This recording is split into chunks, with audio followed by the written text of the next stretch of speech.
નહીં, આજુબાજુ બધી છોકરીઓને ખબર પડી જવી જોઈએ કે શ્યામ એંગલ જેમાં પરફોર્મ કરવાનો છે ભગવાન એ જ બધી છોકરીઓ જઈને કહી આવો કે આવીને શ્યામને રાખડી બાંધી જાય. એ મોટી બેન આવું બોલે મારી માટે? શ્યામ શું છે આ બધું? ઘરમાં આચાર્યશ્રી આવવાના છે અને તું ધતિંગ કરી રહ્યો છે. ધતિંગ?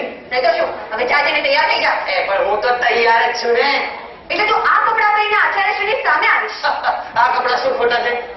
પેન્ટ લેવા ગયા હોય ને કપડું જ ખૂટી ગયું હોય એવું લાગે છે. મોટી બેન તને નહીં સમજાય, આ ફેશન છે, ફેશન. મુક તારા ફેશન પર પૂરો કે શું? આ ભાષા પૂરાનું શું થયું? ભૂલી ગયો. સરસ, તારી યાદશક્તિ તારી હાઈટ જેવી જ છે. મોટી બેન આવું જા હવે જઈને લઈ આવ. મગર વસરામ ક્યાં છે? એ તો હાથમાં ચડેલા ચોખા અને ગાયનું ઘી લેવા ગયો છે. અને ગાયના દૂધનું શું થયું? એ તો ગેસ ઉપર ઉકાળવા મૂકી છે. વાહ, ગેસ પર દૂધ મૂકી છે અને ભાઈ તો ભાઈ આ કામ કરી રહ્યા છે. મોલા લોકો છે. હા લોકો છે. હા તો તમે મગાન ફોન તો ઉપાડો, દેખાતું નહીં કામ કરું છું. હાલો આચાર્યજી. નાજી ઉષાદેવી હજી આચાર્યજીને લેવા નથી ગયા. અરે ઉષાદેવી આચાર્યજીને લેવા ન ગયા હોય તો આચાર્યજી ન જોઈને મારા તમે ફોન મૂકો પેલા. મોટી બેન સવારથી 50 ફોન આવ્યા છે. આચાર્યજી આવ્યા કે નહીં, આવ્યા કે નહીં, આચાર્યજી ક્યાં છે? હે તારા આચાર્યજી છે કે લાલુ પ્રસાદ યાદવ? રેલવે में इंक्वायरी काउंटर बनाવી નાખ્યું છે.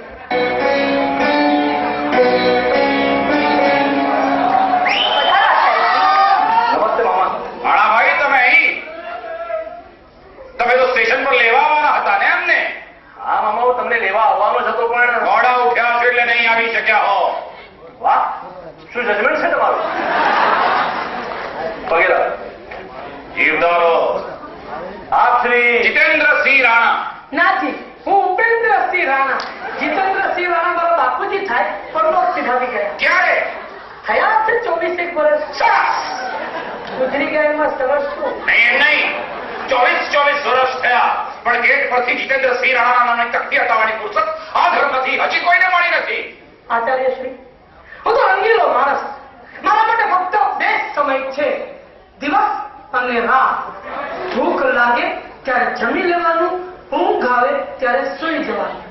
2 જ વાર ખાઈને સૂઈ જવું, મારીને ભાગી જવું. મને કહેશો તમે આમ કરો છો શું? જો હું રમી સોમથી શુક્ર તો જાણે હું કંઈ કરતો જ નથી. શનિ રવિ? શનિ રવિ તો આમે રજા જ હોય ને. ટૂંકમાં તમે કઈ કરતા જ નથી. ના કરું છું ને જલસા. તમારા જેવા લોકોને કારણે, માત્ર તમારા જેવા લોકોને કારણે આપણા દેશે પ્રગતિ કરી જ નથી. પ્રગતિ કે અધોગતિ નક્કી કોણ કરશે?